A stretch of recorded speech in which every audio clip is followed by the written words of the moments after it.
ভারতীয় নিষেধাজ্ঞায় বেনাপোল বন্দরে অচলাবস্থা, আটকা পড়েছে তৈরি পোশাক সহ বিভিন্ন পণ্যের শতাধিক ট্রাক, ক্ষতির মুখে দুদেশের ব্যবসায়ী। ভারত সরকার নিষেধাজ্ঞার কারণে এগুলো বর্তমানে আটকে আছে, আর আটকে থাকার কারণে আমাদের অনেক ব্যবসায়ীদের ক্ষতি হচ্ছে। যেটা উভয় ব্যবসায়ী বাংলাদেশ এবং ইন্ডিয়ায় দুইজনের ক্ষতিগ্রস্ত হবে। আফতাবনগরে গ্যাস লিকেজ থেকে আগুনের ঘটনায় সন্তানের পর মায়ের মৃত্যু, চিকিৎসাধীন বাবা ও দুই মেয়ের অবস্থাও আশঙ্কাজনক। ঈদে এবারও বিশেষ ট্রেন পাচ্ছে না রংপুরের মানুষ, বৈষম্যে ক্ষুব্ধ স্থানীয়রা, সড়কে বাড়বে চাপ, নির্বিঘ্নে ঘরে ফেরার ব্যবস্থা করার দাবি। এই দুইজনের সিটে তিনজন বসা লাগে, ঈদের সময় আরো বেশি ভিড় হয়। যাতায়াতের জন্য ট্রেন খুব সীমিত হয়ে গেছে। কোরবানির পশু পরিচর্যায় ব্যস্ত ফেনীর খামারিরা, লালন করা গরু ছাগল দিয়ে চাহিদা পূরণ সম্ভব, ভারতীয় গরু আসা নিয়ে শঙ্কা। নাগরিক সেবা বঞ্চিত কুষ্টিয়ার দৌলতপুরের চরাঞ্চলের মানুষ, বেহাল যোগাযোগ, শিক্ষা ও স্বাস্থ্যসেবা, নতুন প্রকল্প নেয়ার উদ্যোগ।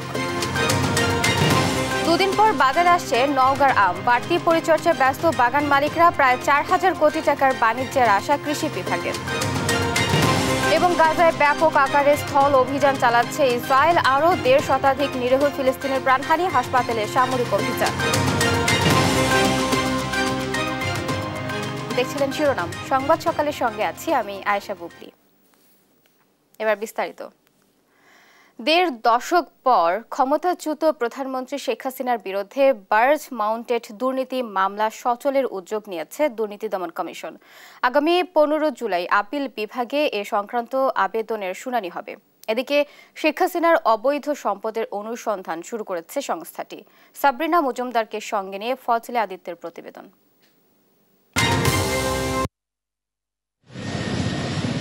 গণ অভ্যুত্থানের মুখে দেশ ছেড়ে পালানোর পর একের পর এক বেরিয়ে আসছে শেখ হাসিনা দুর্নীতির ফিরিস্তি। ইতিমধ্যে পূর্বাঞ্চলে প্লট জালিয়াতির মামলায় দুদকের চার্জশিট দাখিলের পর গ্রেফতারি পরোয়ানা জারি করেছে আদালত।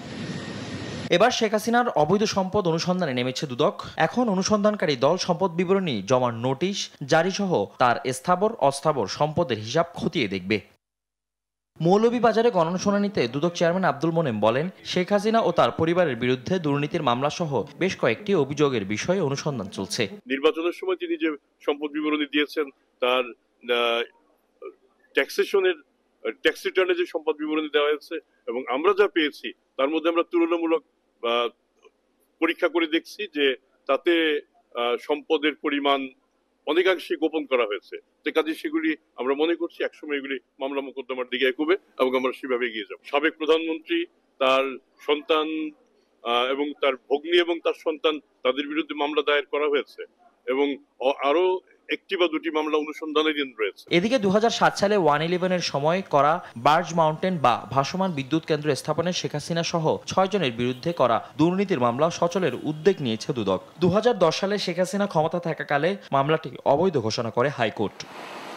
রোববার দুদকের আইনজীবীর আবেদনের প্রেক্ষিতে বিচারপতি আশরাফুল ইসলামের নেতৃত্বে আপিল বিভাগ শুনানির জন্য আগামী ১৫ জুলাই দিন ধার্য করেন। মামলাটা ২০০৭ সালে হাইকোর্ট ডিভিশন কোয়াশ করে দেয়, অর্থাৎ বাতিল করে দেয়।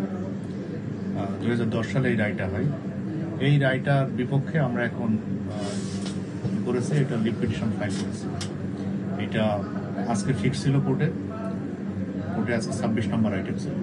তো ওনারা এটা ফুল বেঞ্চ শুনবে, অর্থাৎ ৭ জন জজ সাহেব একসাথে বসে এটা শুনবে। এছাড়া বিমানবন্দর উন্নয়নের নামে লুটপাটের অভিযোগে শেখ হাসিনার বিরুদ্ধে আরও একটি মামলা করতে যাচ্ছে দুদক। ফজলে আদিত্য, দেশ TV, Dhaka. BNP chairperson Khaleda জিয়ার বিরুদ্ধে মিথ্যা মামলা দিয়ে হয়রানির অভিযোগে দুদকের সাবেক চেয়ারম্যান হাসান মসহুদ চৌধুরী, সাবেক কমিশনার হাবিবুর রহমান ও আবুল হাসান মঞ্জুর এবং সাবেক সচিব মোখলেসুর রহমানের বিরুদ্ধে মামলা হয়েছে। অভিযোগে বলা হয়, খালেদা জিয়াকে হয়রানি করতে রাজনৈতিক উদ্দেশ্য প্রণোদিতভাবে মিথ্যা মামলা করেন তৎকালীন দুদক কর্মকর্তারা। মামলার আইনজীবী হোসেন আলী খান হাসান বলেন, সরকারি ক্ষমতার অপব্যবহার করে রাজনৈতিক প্রতিপক্ষকে হয়রানি করতে এমন পদক্ষেপ নেওয়া হয়, যা আইনের পরিপন্থী।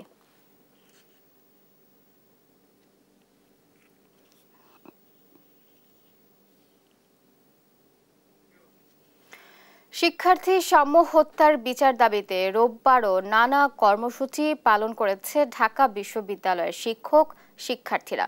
সুষ্ঠু বিচারের লক্ষ্যে দলাদলির ঊর্ধ্বে উঠে সবাইকে ঐক্যবদ্ধ থাকার আহ্বান বিশ্ববিদ্যালয়ের উপাচার্যের। রাজু ভাস্কর্যের পাদদেশে বিক্ষোভ শেষে শাহবাগ থানা ঘেরাও করেন শিক্ষার্থীরা। এদিকে জড়িত বাকি আসামিদের দ্রুত গ্রেফতারের আশ্বাস দিয়েছেন স্বরাষ্ট্র উপদেষ্টা। তরন্দা তারুণের রিপোর্ট।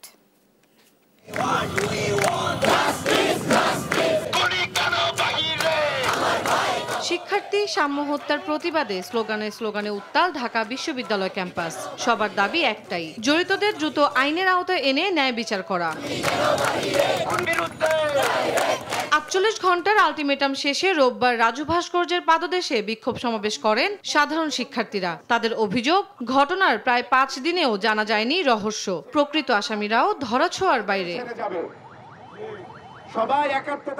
শিক্ষার্থীদের আন্দোলনে সংহতি জানান বিশ্ববিদ্যালয়ের উপাচার্য ও শিক্ষকরা। বিচার না হওয়া পর্যন্ত আন্দোলন চালিয়ে যাওয়ার কথা জানান তারা। এই হত্যার বিচার হওয়ার আগ পর্যন্ত এবং খুনিদের যথাযথ বিচার এবং শাস্তি হওয়ার আগ পর্যন্ত আমরা রাজপথ থেকে আমাদেরকে কেউ এক চুল সরাতে পারবে না। তারা আমাদেরকে আশ্বস্ত করেছে ৪৮ ঘন্টার মধ্যে তারা আমাদেরকে একটা সমাধান দিয়ে দিবে। আমরা জানতে চাই আমরা কি সমাধান পেলাম, আমাদের শিক্ষার্থীর অবস্থান কোথায়। এ সময় রাজনৈতিক দলাদলির ঊর্ধ্বে থেকে সুষ্ঠু বিচার নিশ্চিতে সবাইকে ভূমিকা রাখার আহ্বান জানান উপাচার্য।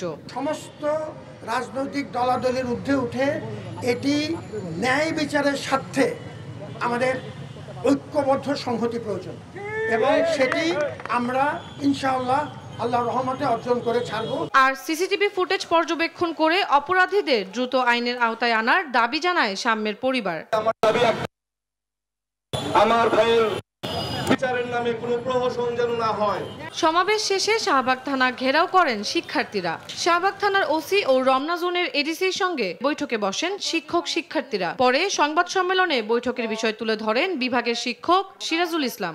আপাতত উনি আশ্বাস দিয়েছেন এই ইন্টারোগেশন শেষ হলে উইদিন 6 ডেজ অথবা আফটার 6 ডেজ যদি ইনফরমেশন আগেই পাওয়া যায় আগেই ব্যবস্থা নেবেন, না হলে 6 দিন শেষে যে ইন্টারোগেশন করে যা পাওয়া গেল এর মধ্যে বাকি আসামিদেরও অ্যারেস্ট করার পর্যায়ে চলবে এবং এই 6 দিনের মধ্যে ওনারা আরো অগ্রগতি করতে পারবেন। এ সময় স্বরাষ্ট্র উপদেষ্টার সঙ্গে বৈঠক করেছে ঢাবির উপাচার্য সহ আইইআর এর শিক্ষার্থীদের একটি প্রতিনিধি দল। সাম্য হত্যার জড়িতদের দ্রুত গ্রেপ্তারের আশ্বাস দেন স্বরাষ্ট্র উপদেষ্টা। উনি বলেছেন ওনারা এমনিতেও চেষ্টা করছেন এবং ওনারা বলেছেন ফার্দার এটা যাতে মানে ফ্যাসিলিটেট হয় সেইভাবে ওনারা এটা এগিয়ে নিয়ে যাবেন।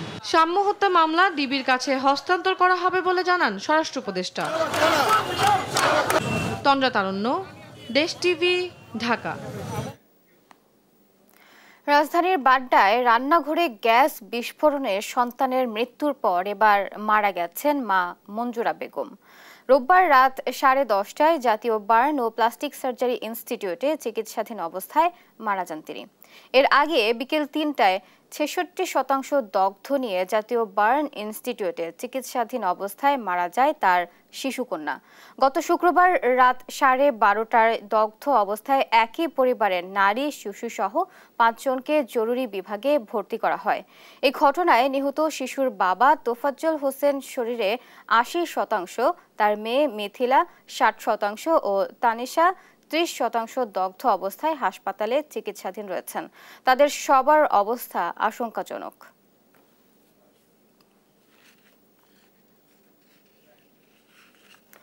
ঢাকাই সিনেমার আলোচিত নায়িকা নুসরাত ফারিয়াকে আদালতে নেওয়া হয়েছে। সোমবার সকালে ডিবি কার্যালয় থেকে তাকে আদালতে নেওয়া হয়। তার বিরুদ্ধে হত্যা চেষ্টার মামলায় রিমান্ড চাইবে পুলিশ। এর আগে রোববার রাতে ডিবি কার্যালয়ে জিজ্ঞাসাবাদ শেষে বৈষম্য বিরোধী আন্দোলনে হত্যা চেষ্টার ঘটনার রাজধানীর ভাটারা থানায় মামলায় তাকে গ্রেফতার দেখানো হয়। এর আগে রোববার দুপুরে বাংলাদেশ বিমানের একটি ফ্লাইটে থাইল্যান্ড যাওয়ার সময় ইমিগ্রেশন পুলিশ তাকে আটক করে। তার বিরুদ্ধে 2024 সালের বৈষম্য বিরোধী আন্দোলনে হত্যা চেষ্টার ঘটনায় ভাটারা থানায় একটি মামলা রয়েছে। মামলায় তাকে বৈষম্য বিরোধী আন্দোলনের বিপক্ষে অবস্থান নিয়ে আওয়ামী লীগের অর্থের যোগানদাতা হিসেবে উল্লেখ করা হয়েছে।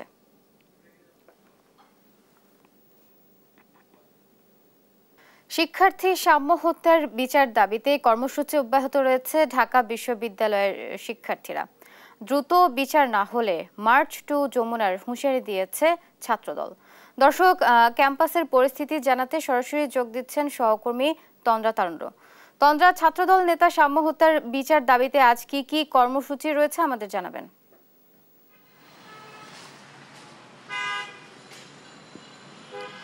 বুবলি, সাম্য হত্যার বিচার দাবিতে কিন্তু গত কয়েকদিন ধরেই আসলে নানা রকম কর্মসূচি পালন করছিলেন সাধারণ শিক্ষার্থী থেকে শুরু করে শিক্ষক যারা রয়েছেন তারা, এবং পাশাপাশি কিন্তু জাতীয়তাবাদী ছাত্রদল এবং ঢাকা বিশ্ববিদ্যালয়ের যে ছাত্রদলের যে নেতাকর্মীরা রয়েছেন তারাও কিন্তু বিভিন্ন সময় বিভিন্ন রকম কর্মসূচি পালন করছিলেন। তবে আজকে ছাত্রদলের যদি আমি বলে থাকি, ঢাকা বিশ্ববিদ্যালয়ের ছাত্রদলের কিন্তু আজকে সন্ধ্যার দিকে তারা একটি মশাল মিছিলের আয়োজন করেছেন এবং তারা তখন মশাল মিছিল করবেন এবং পাশাপাশি তারা মানববন্ধনও করবেন। এবং আজকে সকালের দিকে যতটুকু জানা গেছে যে আইইআর ডিপার্টমেন্টের, অর্থাৎ সাম্য যে ডিপার্টমেন্টে পড়তেন সেই ডিপার্টমেন্টের অভিভাবক যারা আছেন, শিক্ষার্থীদের যে অভিভাবক যারা আছেন তারা সবাই মিলেও কিন্তু একটা সমাবেশ করবেন বলে জানা গেছে। এছাড়া যদি আমি বলি যে ক্যাম্পাসের সার্বিক পরিস্থিতির কথা যদি বলি, যে অন্যান্য ডিপার্টমেন্টে কিন্তু এই মুহূর্তে আসলে পরীক্ষা চলমান রয়েছে এবং জাতীয় শিক্ষা ও গবেষণা ইনস্টিটিউট অর্থাৎ সাম্য যে ডিপার্টমেন্টে পড়তেন সেখানকার যে পরীক্ষা ছিল সেটি কিন্তু যতটুকু জানা গেছে শেষ মুহূর্তে যে আসলে সেটি কিন্তু তারা এখন পর্যন্ত বন্ধ রেখেছেন। পাশাপাশি সামনের যে বন্ধুরা রয়েছে তারাও কিন্তু আসলে নানা রকম কর্মসূচি পালন করছিলেন। এবং এর আগে একটু জানিয়ে রাখি যে গতকালকে কিন্তু সাম্য হত্যার বিচারের দাবিতে আসলে শাহবাগ কিন্তু প্রায় 2.25 ঘন্টার মতো অবরোধ করে রেখেছিলেন বাংলাদেশ জাতীয়তাবাদী ছাত্র দলের যারা রয়েছেন নেতাকর্মীরা তারা। এবং এর আগেও ঢাকা বিশ্ববিদ্যালয়ের অপরাজয় বাংলার সামনেও কিন্তু ঢাকা বিশ্ববিদ্যালয়ের ছাত্র দলের যে শিক্ষার্থীরা এবং কর্মীরা রয়েছে তারাও কিন্তু আসলে কালো পতাকা মিছিল গতকাল করেছিল এবং তারা একটি কথা বারবার বলছিল যে আসলে যত দ্রুত সম্ভব সাম্যের হত্যার বিচার যেন যত দ্রুত সম্ভব তা করা হয়। এবং পাশাপাশি গতকালকে কিন্তু স্বরাষ্ট্র উপদেষ্টার সাথেও আসলে ঢাকা বিশ্ববিদ্যালয়ের আইআর ডিপার্টমেন্টের শিক্ষক এবং শিক্ষার্থীরা মিলেও তারা কালকে বৈঠকে বসেছিলেন এবং তখনও কিন্তু স্বরাষ্ট্র উপদেষ্টা আশ্বস্ত করেছিলেন যে আসলে যত দ্রুত সম্ভব আসামিদের গ্রেপ্তার করা হবে। তো এখন পর্যন্ত বিক্ষোভ সমাবেশ চলছে, অর্থাৎ আজকেও কিন্তু নানা কর্মসূচি পালন করা হবে সাম্য হত্যার বিচারের দাবিতে। তো বুবলি, এই ছিল আমার কাছে সর্বশেষ। তন্দ্রা, আপনাকে ধন্যবাদ। দর্শক, সাম্য হত্যার বিচার দাবিতে আজ যে কর্মসূচি রয়েছে সে বিষয়ে জানাচ্ছিলেন সহকর্মী তন্দ্রা। বাংলাদেশ থেকে পণ্য আমদানির ক্ষেত্রে স্থলবন্দর ব্যবহারে বিধিনিষেধ আরোপ করায় বেনাপোল স্থল বন্দর দিয়ে প্রায় 7 ধরনের পণ্য রপ্তানি বন্ধ রয়েছে। বেনাপোল স্থল বন্দরে 36টি ট্রাকে তৈরি পোশাক সহ পণ্যবাহী শতাধিক ট্রাক। ভারত সরকারের ট্রান্সশিপমেন্ট সুবিধা বাতিলের পর থেকে শুরু হওয়া পাল্টাপাল্টি বিধিনিষেধ দ্বিপক্ষীয় বাণিজ্যে নেতিবাচক প্রভাব ফেলছে বলে মনে করছেন ব্যবসায়ীরা। যশোর প্রতিনিধি সালাউদ্দিন সাগরের পাঠানো তথ্য ছবিতে জানাচ্ছেন আব্দুল্লাল মারুফ। এপ্রিলের প্রথম সপ্তাহে ভারতের বন্দর ব্যবহার করে তৃতীয় দেশে বাংলাদেশের পণ্য যাওয়ার ব্যবস্থা প্রত্যাহারের পর বাংলাদেশের স্থলবন্দর দিয়ে আমদানিকৃত ভারতীয় সুতাসহ বেশ কিছু পণ্যের উপর বিধিনিষেধ আরোপ করে জাতীয় রাজস্ব বোর্ড। প্রতিক্রিয়ায় 1 মাসের মাথায় দিল্লির শিল্প ও বাণিজ্য মন্ত্রণালয় বাংলাদেশের তৈরি পোশাক ও ফলসহ প্রায় 7 ধরনের পণ্য আমদানিতে স্থলবন্দর ব্যবহারে বিধিনিষেধ আরোপ করে। 17 মে শনিবার ভারত সরকারের নিষেধাজ্ঞায় বেনাপোল স্থলবন্দরে 36টি ট্রাকে তৈরি পোশাক সহ আটকে আছে শতাধিক পণ্যবাহী ট্রাক। ভারতের নতুন নিষেধাজ্ঞা বড় ধাক্কা হয়ে দেখা দেবে বলে শঙ্কা দেশের ব্যবসায়ীদের। তারা বলছেন, সমুদ্র ও আকাশপথে এসব পণ্য রপ্তানি করতে দ্বিগুণ খরচ ও সময় লেগে যাবে। এতে ক্ষতিগ্রস্ত হবে দুদেশের ব্যবসায়ীরা। বেনাপোল স্থলবন্দরে কিছু ট্রাক দাঁড়ায় আছে ভারতে প্রবেশের অপেক্ষায়, কিন্তু ভারত সরকার নিষেধাজ্ঞার কারণে এগুলো বর্তমানে আটকে আছে, আর আটকে থাকার কারণে আমাদের অনেক ব্যবসায়ীদের ক্ষতি হচ্ছে এবং বাংলাদেশ সরকারের রাজস্ব হারাচ্ছে। এক্সপোর্টের ক্ষেত্রে নিষেধাজ্ঞা, সেটা উভয় ব্যবসায়ী বাংলাদেশ এবং ইন্ডিয়ায় দুইজনেই ক্ষতিগ্রস্ত হবে। নিষেধাজ্ঞা আরোপের আগের এলসি হওয়া পণ্য আমদানিতে স্থলবন্দর ব্যবহারের সুযোগ চান ব্যবসায়ীরা। তবে এসব এলসি হওয়া পণ্য ছাড়ের ব্যাপারে মৌখিক একটি আপিলের আশ্বাস দিয়েছে ভারত। ইন্ডিয়ান পার্টির আলোচনা চলছে যাতে পূর্বের এলসিকৃত পণ্য রপ্তানি হয়, তার জন্য ইন্ডিয়ান কাস্টমসের ইন্ডিয়ান ব্যবসায়ীরা আলোচনা করছে। আমরা একটা আবেদন জানাবো মৌখিকভাবে নিচের লেভেল থেকে যে গাড়িগুলো বাংলাদেশে ডকুমেন্টের সমস্ত প্রসেস হয়ে আছে যদি ওগুলো নেওয়া যায় ভারত ভিত্তিক বাণিজ্য বিষয়ক গবেষণা সংস্থা গ্লোবাল ট্রেড রিসার্চ ইনিশিয়েটিভ বলছে, ভারতের এই নিষেধাজ্ঞার কারণে $770 মিলিয়ন উপর নেতিবাচক প্রভাব পড়বে, যা দ্বিপক্ষীয় বাণিজ্যের 42%। নিউজ ডেস্ক, দেশ টিভি। 3 দফা দাবিতে বাগেরহাটে ইনস্টিটিউট অফ মেরিন টেকনোলজিতে শাটডাউন কর্মসূচি পালিত হচ্ছে। এ নিয়ে আরো জানাতে সরাসরি যোগ দিচ্ছেন সহকর্মী শেখ সোহান। সোহান, পরিস্থিতি এখন কেমন দেখছেন এবং 3 দফার দাবিগুলো কি কি আমাদের জানাবেন? সকাল থেকে বাগেরহাটের ইনস্টিটিউট অফ মেরিন টেকনোলজিতে কিন্তু শিক্ষার্থীরা আন্দোলন করছে। তারা ইনস্টিটিউটের যে প্রধান ফটক, সেই ফটকে তালা দিয়ে ফটকের সামনেই অবস্থান করছেন এবং আমরা সকালে দেখেছি যে শিক্ষকরাও এখানে এসেছিলেন। শিক্ষকদের কিন্তু প্রতিষ্ঠানের মধ্যে প্রবেশ করতে দেওয়া হয়নি, পরে অনেক অনুরোধের পরে শিক্ষার্থীরা কিন্তু তাদের প্রবেশ করতে দিয়েছে। আমরা যদি এই শিক্ষার্থীদের দাবিগুলো একটু আপনাদেরকে জানাতে চাই, সেটি হচ্ছে সিডিসি প্রদান এবং প্রশিক্ষণের মান উন্নয়ন এবং বাংলাদেশের যেসব মন্ত্রণালয়ে ইঞ্জিন এবং মেশিন সংশ্লিষ্ট পোস্ট রয়েছে সেই সব পোস্টে শিক্ষার্থীদের নিয়োগ প্রদানের জন্য কিন্তু আজকে তারা এই আন্দোলন করছে। আমরা শিক্ষার্থীদের সাথে কথা বলেছিলাম, তারা আমাদেরকে জানিয়েছে যে শুধু বাগেরহাটের এই মেরিনে নয়, সারা বাংলাদেশে বৈদেশিক কর্মসংস্থান মন্ত্রণালয়ের অধীনে 6টি মেরিন ইনস্টিটিউট আছে। সেই 6টি মেরিনে কিন্তু আজকে একইভাবে আন্দোলন চলছে এবং এই আন্দোলন কিন্তু আজকের না, কয়েক বছর আগে থেকে শিক্ষার্থীরা এই ধরনের আন্দোলন করছে। এরপরেও কিন্তু তাদের কোনো সুরাহা হয়নি বলে আমাদেরকে জানিয়েছেন শিক্ষার্থীরা। শিক্ষার্থীদের কাছেই সরাসরি একটু কথা বলতে চাই, তাদের কাছে জানবো যে তাদের দাবি কি এবং এই দাবি না মানলে তাদের পরবর্তী কর্মসূচি কি। আমাদের যে তিনটা দাবি হচ্ছে, প্রথমত হচ্ছে আমাদের ডিপ্লোমাধারী যে মেরিন এবং শিপ বিল্ডিং টেকনোলজি থেকে পাশকৃত সকল স্টুডেন্টদেরকে আমাদের নৌ পরিবহন মন্ত্রণালয়ের অধীনস্থ যে মেরিন একাডেমিগুলো আছে সেখান থেকে আমাদের 6 মাসের যে পিসি ট্রেনিং সম্পন্ন করার পর আমাদেরকে সিডিসি প্রদান করতে হবে, যেন আমরা বাণিজ্যিক জাহাজগুলোতে, বৈদেশিক জাহাজগুলোতে আমরা চাকরি করতে পারি। এবং আমাদের 2 নম্বর দাবি হচ্ছে বাংলাদেশের যে ইঞ্জিন এবং মেশিন সংশ্লিষ্ট যে ইন্ডাস্ট্রিগুলো আছে সেই ইন্ডাস্ট্রিগুলোতে যেন আমাদের চাকরির সুযোগ প্রদান করা হয়। এবং আমাদের 3 নম্বর দাবি হচ্ছে আমাদের প্রশিক্ষণের মান উন্নয়ন করতে হবে। এবং আমরা এ পর্যন্ত আমাদের যে মন্ত্রণালয়কে আমরা বারবার জানিয়েছি এবং আমরা জানানোর পর তারা তারা কোনো প্রকার রেসপন্স করেনি এবং সেই জন্য আমরা বর্তমানে শাটডাউন দিয়েছি। এবং শাটডাউন কর্মসূচির পর তারপরও যদি আমরা কোনো রেসপন্স না পাই, তাহলে ইনশাল্লাহ আমরা পরবর্তীতে আরো কঠোর পদক্ষেপে যাব। এই যে এই শাটডাউন কিন্তু চলতে থাকবে দাবি না মানা পর্যন্ত। এরপরেও যদি দাবি না মানে আরো বেশি কঠোর কর্মসূচি দেওয়া হবে বলে আমাদেরকে জানিয়েছেন শিক্ষার্থীরা। বাগেরহাটের ইনস্টিটিউট অফ মেরিন টেকনোলজি থেকে এই ছিল আমার কাছে শিক্ষার্থীদের আন্দোলনের সর্বশেষ খবর। বুবলি, ধন্যবাদ। দর্শক, এতক্ষণ সরাসরি যুক্ত ছিলাম সহকর্মী সোহানের সাথে। ঈদে ঘরে ফেরার রংপুর অঞ্চলের মানুষজনের জন্য এবারও বিশেষ ট্রেন থাকছে না। অন্য অঞ্চলের সঙ্গে এমন বৈষম্যে ক্ষুব্ধ ওই অঞ্চলের মানুষ। তাদের আশঙ্কা, নিয়মিত চলাচল করা আন্তনগর ট্রেন দিয়ে এ সময়ে যাত্রীর চাপ সামাল দেয়া সম্ভব হবে না। এই পরিস্থিতিতে সড়কেও চাপ বাড়বে বলে উদ্বেগ প্রকাশ করে নির্বিঘ্নে নিরাপদে ঘরে ফেরার ব্যবস্থা করার দাবি জানিয়েছেন তারা। মাহমুদ রকির তোলা ছবিতে রফিকুল ইসলামের প্রতিবেদন। রংপুর অঞ্চল থেকে দিনে 7 থেকে 10 হাজার মানুষ ট্রেনে যাতায়াত করেন। এত মানুষের জন্য আন্তনগর ট্রেন চলে মাত্র 10টি।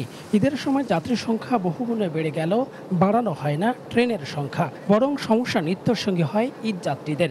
বেসরকারি উন্নয়ন সংস্থায় চাকরি করা এই নারী কর্মকর্তার অভিজ্ঞতা ঠিক এমনই। থাকার কারণে আমরা দাঁড়িয়ে যাচ্ছি, দাঁড়িয়ে থাকার কারণে ধাক্কাধাক্কি হয় না। ট্রেন তো শুধু কি একবারই ইয়েভাবে তো যায় না, অনেক সময় দেখা যাচ্ছে বিকল্প সৃষ্টিতে দাঁড় করায়, দেখা যাচ্ছে এরকম করে ঝাঁকি মারার কারণে দেখা যায় দুষ্ট ছেলে গেলে দাঁড়িয়ে আছে, দেখবেন তো ওই ঝাঁকিটার কারণে সুযোগ নিয়ে ওরা পড়তেছে উপরেই। তো এটা তো আমাদের জন্য সমস্যা, ওই জন্য তো ট্রেন বাড়ানোই দরকার। কর্তৃপক্ষ বলছে কুড়িগ্রাম, রংপুর, লালমনিরহাট আর গাইবান্ধার মানুষের জন্য আগের দেয়া বরাদ্দ রংপুর এক্সপ্রেস, লালমনি, বুড়িমারি ও কুড়িগ্রাম এক্সপ্রেস রয়েছে। বিভাগের বাকি 4 জেলার জন্য আছে পঞ্চগড়, একতা, দ্রুতযান, বাংলাবান্ধা, নীলসাগর ও চিলাহাটি এক্সপ্রেস। নারীর টানে মানুষজন বাড়ি ফেরার প্রস্তুতি শুরু করলেও বিশেষ ট্রেন নিয়ে প্রস্তুতি নেই রেল কর্তৃপক্ষের। সুবিধার থেকে বেশিরভাগ সময় অসুবিধাই পাওয়া যায়। এই দুইজনের সিটে 3 জন বসা লাগে, ঈদের সময় আরো বেশি ভিড় হয়। যাতায়াতের জন্য ট্রেন খুব সীমিত হয়ে গেছে। আরও বেশ কিছু ট্রেন যদি এই যাতায়াত করতো ঢাকা রংপুর কুড়িগ্রাম এই লাইনে, তাহলে হয়তো আরও ভালো হতো। ঢাকা চিটাং বা ওই সমস্ত রুটে যেভাবে ট্রেন পাওয়া যায় এবং সেগুলোর যে সুযোগ সুবিধা নর্থ বেঙ্গলে নাই। রংপুরে ব্রডগেজটা চালু হোক আর বিশেষ ট্রেন আর রেলওয়ে স্টেশনটা একটু উন্নত করলে আসলে অনেক ভালো হবে, আমাদের ভোগান্তিগুলো একটু কমবে আসলে। এমন বাস্তবতায় বছরের পর বছর দুর্ভোগে পড়া যাত্রীদের কণ্ঠে উঠে আসে ক্ষোভার বঞ্চনার কথা। ঈদ স্পেশালের জন্য প্রতিবারই আমরা বলি দিতে পারে না, যেহেতু হারে যাত্রী আপনার গাড়ি বগি সংকট, ইঞ্জিন সংকট, যার কারণে নতুন কোনো ঈদ স্পেশাল দিতে পারে না, এবারও নাই। জনবল, ইঞ্জিন, বগি সংকট দেখিয়ে বন্ধ রাখা হয়েছে এই অঞ্চলের 4টি লোকাল ট্রেন ও 4টি সাব স্টেশন। এ নিয়ে ক্ষোভ রয়েছে মানুষের মধ্যে। রক্তের ক্ষেত্রে রংপুর অগ্রগামী, কিন্তু পাওয়ার ক্ষেত্রে রংপুর সব সময় পশ্চাৎগামী হয়ে থাকে। এই কারণটি, এই দুঃখটি আমরা আসলে আর বেশি দিন নিয়ে যেতে চাই না। আমরা চাই রংপুরের এই বৈষম্য দূরী হোক, রংপুরের সকল প্রকার সুবিধা যেন রংপুরের মানুষ পায়, এই আমাদের কামনা। ট্রেন সংকটে এভাবেই হুমড়ি খেয়ে পড়েন যাত্রীরা। ঈদ স্পেশাল তো নেই, বরং বন্ধ 4টি লোকাল ট্রেন ও স্টেশন। এই অবস্থায় আন্তনগর ট্রেন চালুর দাবি রংপুরবাসীর। রফিকুল ইসলাম, দেশ টিভি, রংপুর। কুষ্টিয়ার দৌলতপুরের চরাঞ্চলে বসবাসকারী লক্ষাধিক মানুষের সংগ্রামী জীবন। প্রতিনিয়তই জীবন ও জীবিকার তাগিদে করতে হয় লড়াই। নেই মানসম্মত যোগাযোগ ব্যবস্থা, শিক্ষা ও স্বাস্থ্যসেবারও বেহাল দশা। সব ধরনের নাগরিক সেবা থেকেও বঞ্চিত এখানকার বসবাসকারীরা। তারপরও যুগ যুগ ধরে এভাবেই বসবাস করে আসছেন চরাঞ্চলের মানুষ। ইরফান রানার ক্যামেরায় কুষ্টিয়া থেকে নাহিদ হাসান তিতাসের রিপোর্ট। কুষ্টিয়ার দৌলতপুর উপজেলা থেকে প্রায় বিচ্ছিন্ন চিলমারি ও রামকৃষ্ণপুর ইউনিয়নের পদ্মার ওপারের চর অঞ্চল। এখানে প্রায় লক্ষাধিক মানুষের বসবাস। এখানকার ধুলোবালির জীর্ণ ও খানাখন্দকে ভরা নাজুক সড়ক যোগাযোগ ব্যবস্থা চরবাসীর দুর্ভোগের অন্যতম কারণ। যে কোনো নাগরিক সেবা পেতে পাড়ি দিতে হয় দীর্ঘ পথ, করতে হয় সংগ্রাম। অসুস্থ রোগী নিয়ে হাসপাতালে যাও তাদের যেন রীতিমতো মরণ যুদ্ধ। বৃহত্তম একটা চর, আমাদের রাস্তাঘাট নাই, কোনো রোগ চিকিৎসার জন্য কোনো একটা মেডিকেল নাই, হাসপাতাল নাই। মোটরসাইকেল নিয়ে যাই আমরা, এখানে মোটরসাইকেল ছাড়া অন্য কোনো যাতায়াত ব্যবস্থা নেই। এবং রাস্তাঘাট এটা যদি সংস্কার করা হতো তা আমাদের চরাঞ্চলের লোকেরা বাঁচতাম এবং আমাদের সুবিধা হতো। এখানকার শিক্ষা ব্যবস্থারও নাজুক অবস্থা। নেই মানসম্মত শিক্ষা প্রতিষ্ঠান। তাই প্রাথমিক বিদ্যালয়ের গণ্ডি পেরোতে না পেরোতেই ঝরে পড়ে অধিকাংশ শিক্ষার্থী। কৃষি নির্ভর এ চরাঞ্চলের মানুষের উৎপাদিত ফসলের ন্যায্য মূল্য থেকেও বঞ্চিত হতে হয় শুধুমাত্র যোগাযোগ ব্যবস্থার অভাবে।